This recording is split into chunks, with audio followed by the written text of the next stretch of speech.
Welcome to Santa Clarita Weekly, where we cover all things local in Santa Clarita Valley every Saturday morning at 9 on KQRU 107.9. Join hosts Tim Haddock and Sage Rafferty as they uncover the latest news, events, sports highlights, and more, keeping you connected and engaged with what matters most in our hometown.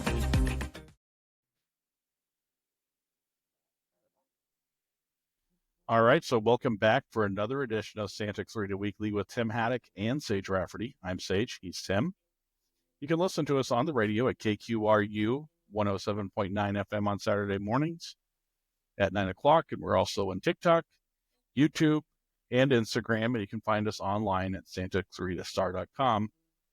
So what are we talking about this week? So George Whitesides, fresh from his victory over incumbent Congressman Mike Garcia, is already on Capitol Hill, and we will hear from him. We'll also hear from Corey Lewandowski, Donald Trump's 2016 campaign manager and 2024 campaign architect, about the GOP strategy to win over Latino voters. The proposition to raise the minimum wage for fast food workers in California appears to have failed. And in sports, Golden Valley and Santa Clarita Christian were eliminated from the CIF Southern Section football playoffs. And in the NFL, the Rams bounced back with an impressive win on the road in New England against the Patriots. And in the NHL, the Kings are back to their winning ways, taking down the Detroit Red Wings at home. So let's talk about what happened here in Santa Clarita Valley with Latino voters and Latino elected officials. So Suzette Valadares, who lost her seat to us in the Assembly to Democrat Pilar Schiavo, is headed back to Sacramento as a state senator. She beat Democrat Kip Muller in the 2024 election to replace Republican Senator Scott Wilk. So in addition to that, Darlene Trevino has won a seat on the College of the Canyons Board of Trustees, and it looks like possibly Patsy Ayala is going to be in the city council with fellow Hispanic city council member Bill Miranda, although that race hasn't been called yet. But this means that every Latino elected official in Santa Clarita Valley is a Republican.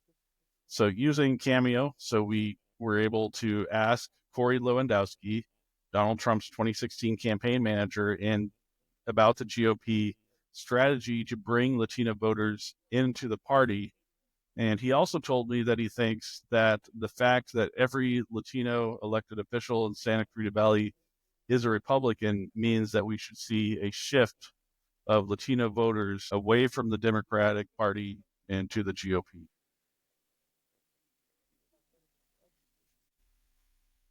Hey, Sage, it's Corey Lewandowski, Senior Advisor, President Trump's winning 2024 campaign manager to his 2016 campaign.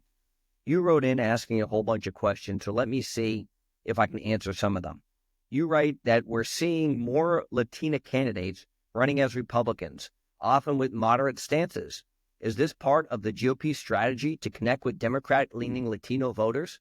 Look, the reality is Latino voters are conservatives because they care about faith and family and freedom. And so it is them coming home to the Republican Party because the Republican Party treats everybody equally. The next question is, what role do these candidates play in helping the GOP make inroads with Latinos?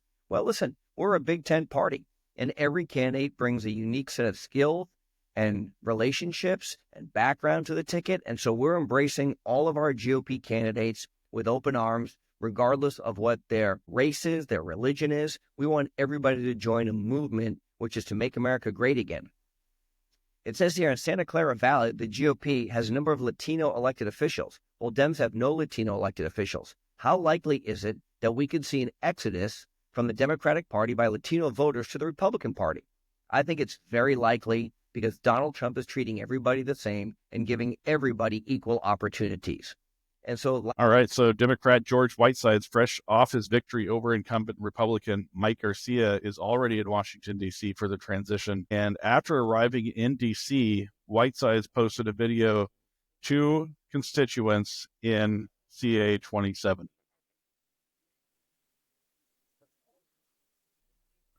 Hi, everybody. George Whitesides, Congressman-elect for California's 27th Congressional District. we're here at the Capitol starting our orientation and training for new members of Congress. And I just wanted to say a huge thank you to everyone who helped get us to this point. It was a people-powered campaign, and we're committed to working hard and rolling up our sleeves to do the best we can to make sure that we're solving the problems and providing the solutions for folks in the 27.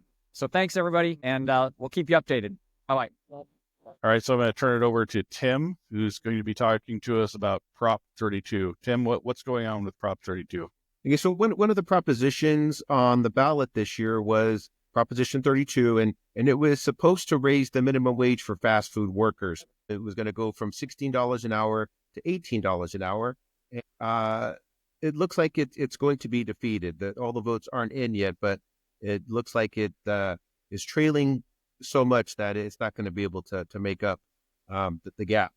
Proposition 32 was trailing by about 250,000 votes, with 94% of ballots counted.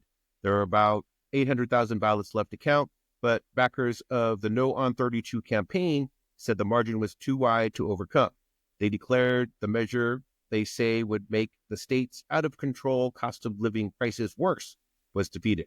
Condi, the president and CEO of the California Restaurant Association, said, quote, "Voters know who pays for wage mandates like Proposition 32. They do. They're sick of the high cost of living, and they are clearly associating California's laws and mandates as significant contributors. In a word, they are saying enough." The measure would have increased the minimum wage pay for fast food workers. Supporters of the campaign to defeat Prop 32 said higher wages have led to higher prices for food, reduction in hours for employees, and lost jobs. But data from the Department of Labor shows no changes in fast food employment and little change in prices.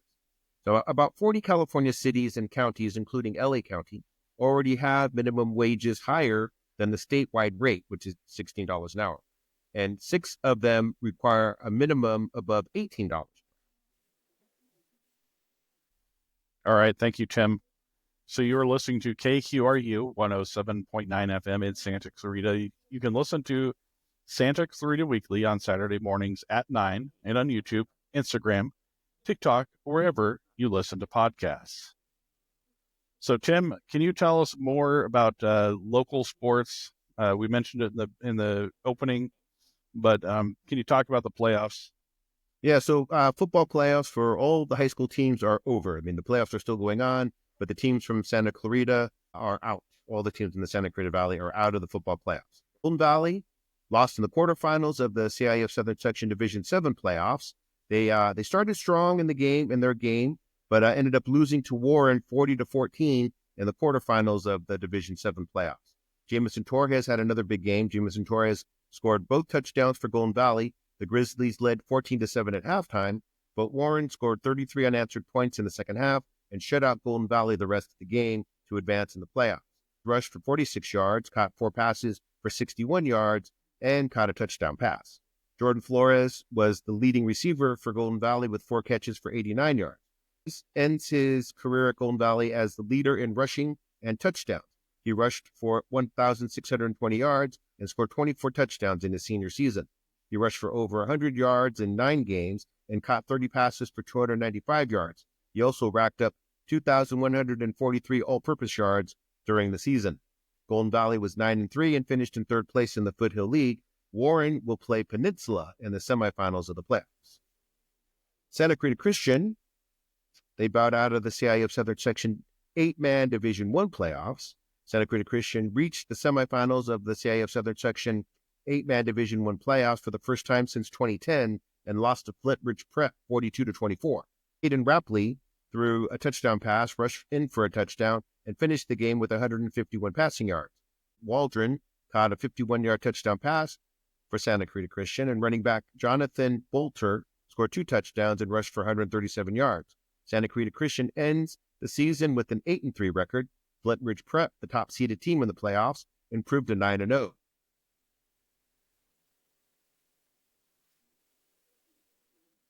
All right. So thank you, Tim. So I'm going to be talking about the NFL, the Los Angeles Rams. So the Rams are back in the playoff picture after an impressive 28-22 win over the Patriots in New England. Matthew Stafford threw 4 touchdown passes. Cooper Kupp scored 2 touchdowns, and the Rams are back in the mix for the NFC West division title. The Patriots made it interesting in the first half, trailing 14-10, after the Rams missed a field goal at the end of the second quarter. Stafford put any thoughts of a Patriots comeback to rest when he hit Kupp on a long touchdown pass on the second day of the third quarter. It put the Rams up 21-10 and gave them enough padding to close out the game. So let's listen to Coach McVay talking about that. I think it's a great opportunity. I mean, that's what you love about the NFL. They are red hot. They've played really well. They're finding their identity.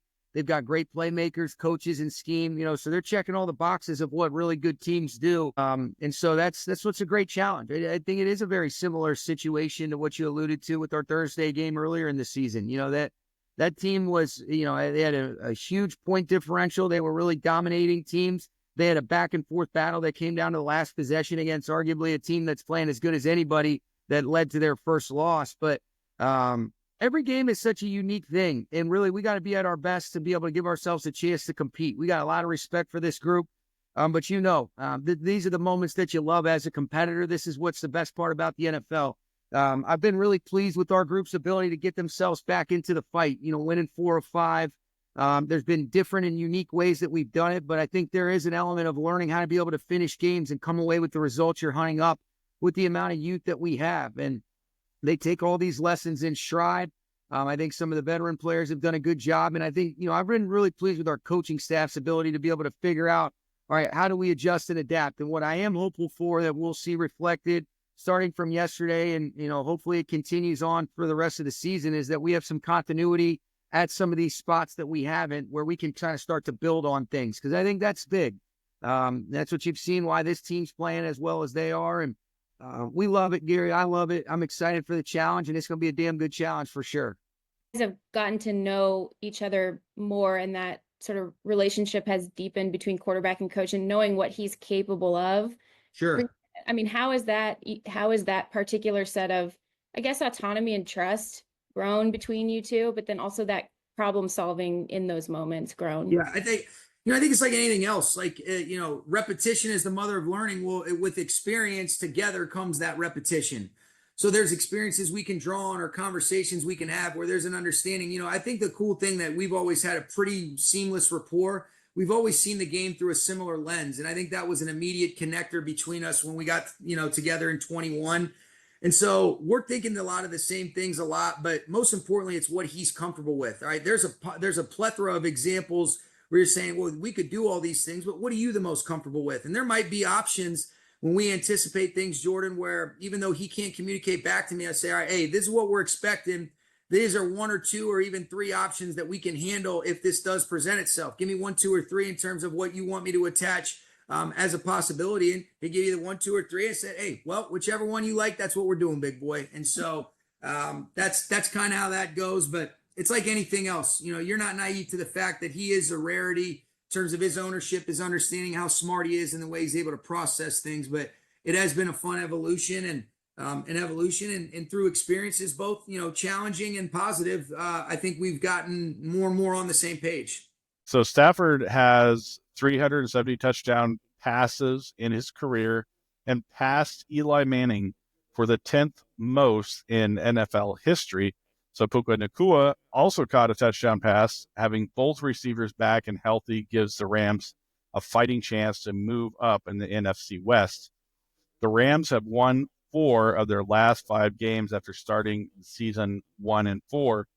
The Arizona Cardinals still lead the NFC West standings with a 6-4 record and have won 4 games in a row.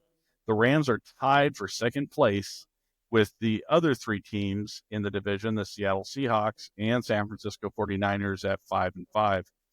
The Rams have a tough test in their next game against the Philadelphia Eagles on Sunday night. The Eagles are 8-2, have won 6 games in a row, and lead the NFC East standings. Here's McVay talking about that. It's his cerebral approach, his understanding, his ability to react. In that particular instance, I thought it was a good job by, Kyron Williams does a great job stepping up and blocking the inside backer. And we swelled just enough on the right side to be able to delay that seventh player from coming free in a 6-man protection. Matthew recognized the flat back contour. He knew where his quick element throw was going to be. And he delivered a dime to Cooper. And when a guy plays it from an outside in and you went on an inside breaking route in a 0 blitz, that's out the gate. But he recognized it. He understood based on what they were in, that could be a possibility. And then I think, it's why I say football is the greatest team sport that there is. He had enough time when you're still -1, with the overall protection to be able to take a hitch, allow Cooper to be able to truly cross face to define it.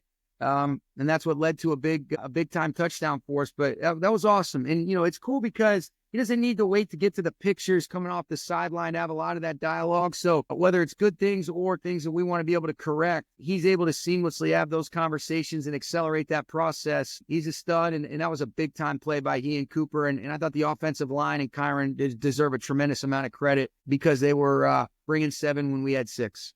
So, Tim, Matthew Stafford has had a great season so far. Do you think that Matthew Stafford is playing at an elite level this season?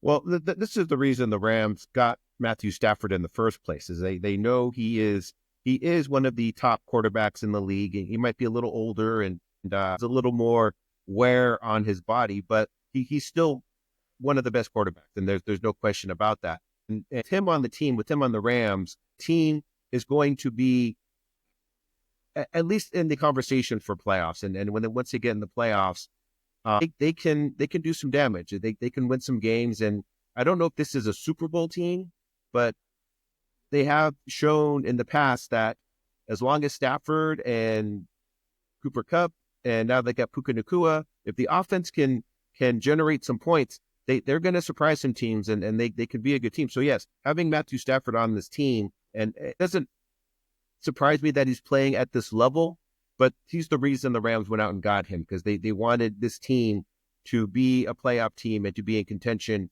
for playoff wins and for Super Bowl titles. Okay, so Joshua Carty doesn't seem to be a consistent kicker, and some people are saying, well, maybe that's affecting some of Coach McVay's calls. But is Carty the long-term answer as a kicker for the Rams? Okay, so there's a couple things with Joshua Carty. I mean, number one, he's a rookie. So he's going to have some rookie moments. I don't know how to say it. He's going to get a little nervous. I'm sure he's going to be in some situations that are a little more intimidating than he's ever experienced.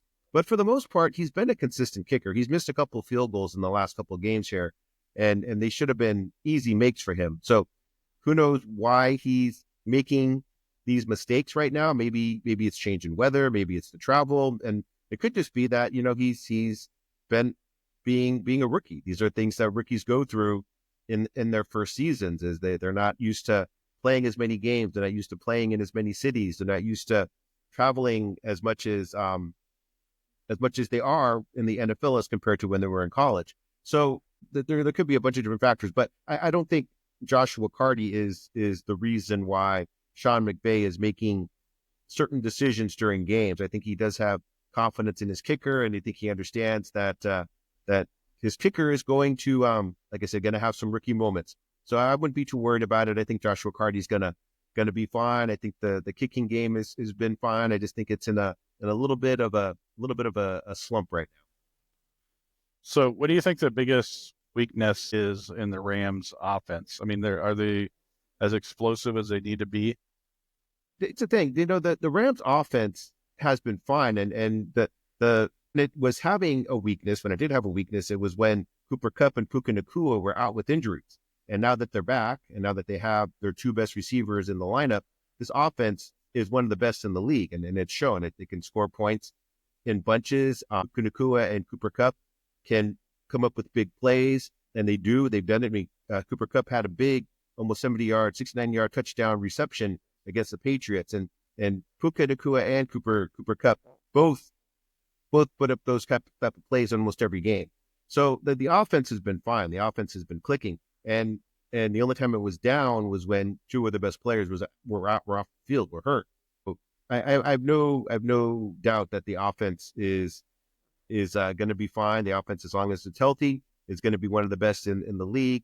And I don't think they have a weakness.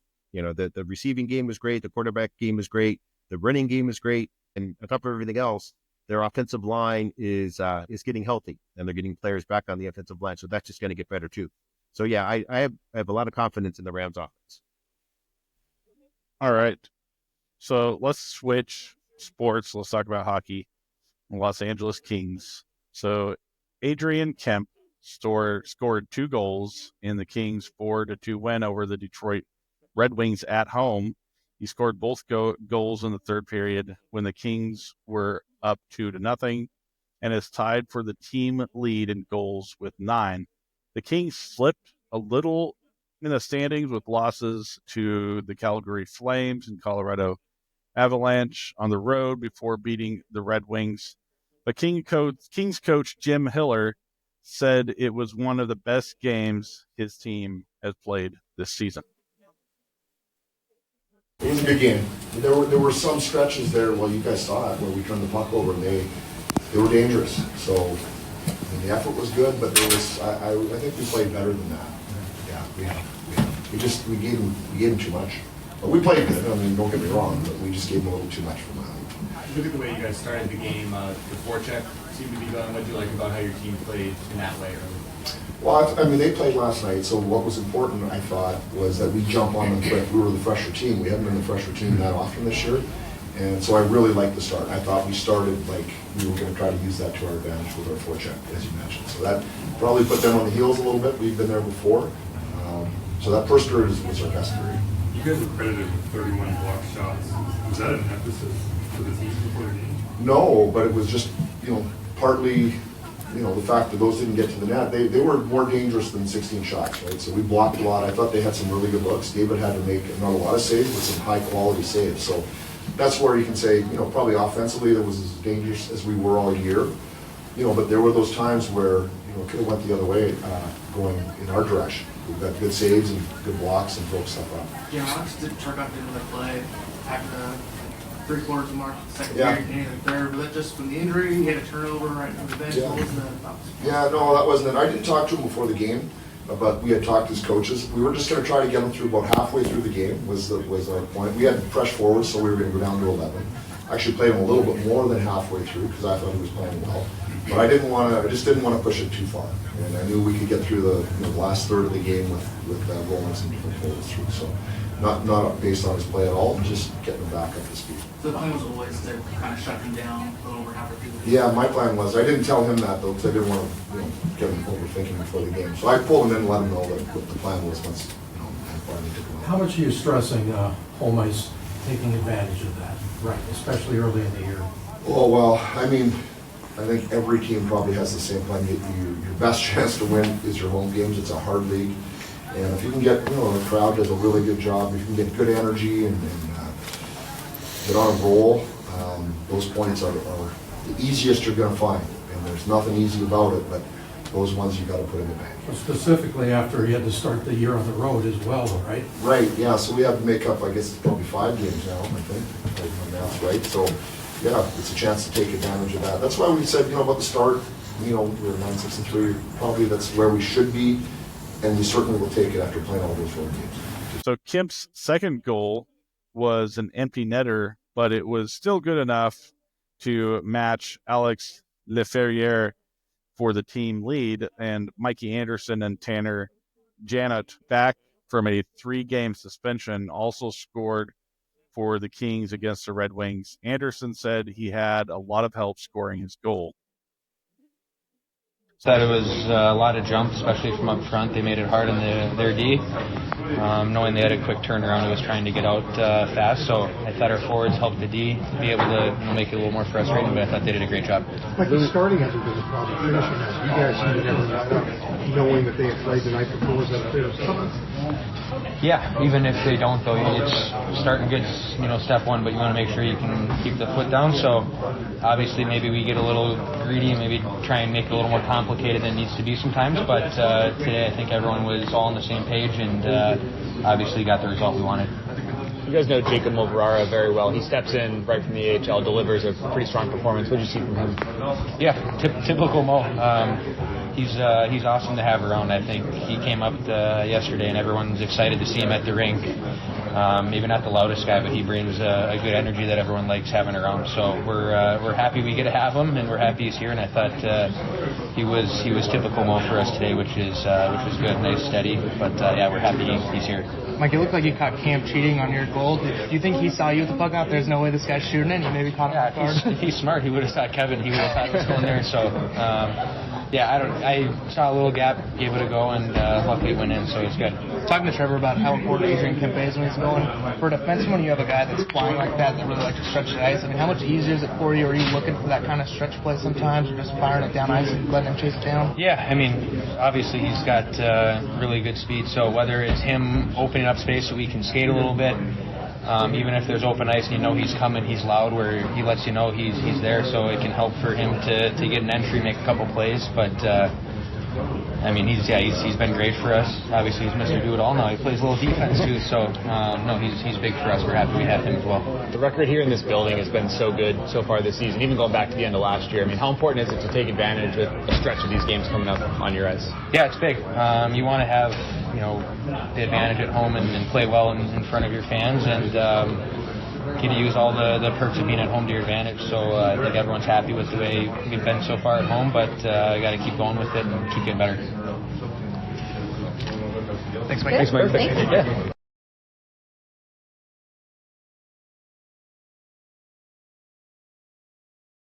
So even with the win, the Kings dropped to second place in the Pacific Division standings, 1 point behind the Vegas Golden Knights. And after 16 games, the Kings are 10-6 with 3 overtime losses. The Kings have 2 more games on their homestand, one against the Buffalo Sabres and one against the Seattle Kraken. But before heading on the road for a game against the San Jose Sharks. All right, so that's our show. So tune in next week for more discussions about the news from Santa Clarita. You can listen to us on the radio at KQRU 107.9 FM at 9 on Saturday mornings. You can also watch us on YouTube, TikTok, and Instagram, and listen to us on SantaClaritaStar.com or wherever you listen to podcasts. Leave us a comment and be sure to subscribe to Santa Clarita Weekly Online. Thanks for listening and have a great week.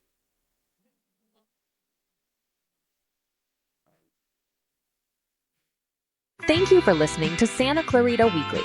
You can watch the show on Santa Clarita Star's YouTube channel and Facebook page, as well as listen in on the radio at KQRU 107.9.